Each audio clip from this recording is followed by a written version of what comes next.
Hello बच्चों, आइए प्रश्न को देखते हैं। तो प्रश्न में दिया है ऑर्थोरोम्बिक निकाय के लिए अक्षीय अनुपात ए बराबर नहीं होता है, बी से बी बराबर नहीं होता है, सी से होते हैं तथा अक्षीय कोण होता है।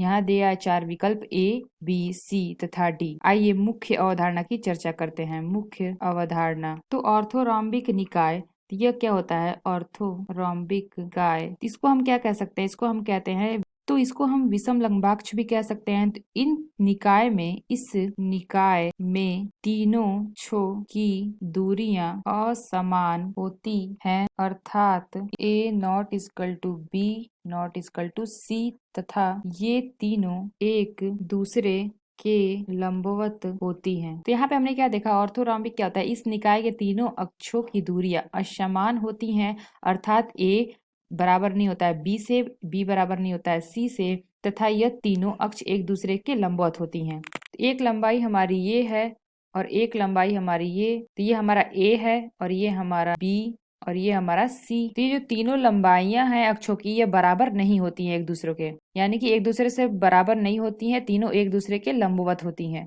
यानी कि क्या होगा? सदैव 90 डिग्री ही होगा। तो यानी कि जो हमारा अल्फा बराबर बीटा बराबर गामा, यह क्या होगा? बराबर होगा 90 डिग्री के। यानी कि जो ए बी सी ये हमारा होगा अक्ष, ये हमें तीनों बराबर नहीं होंगे लेकिन एक दूसरे के लंबवत होंगे, यानी कि 90 डिग्री पे होंगे। तो आइए अपना विकल्प देखते हैं कौन सा विकल्प सही है।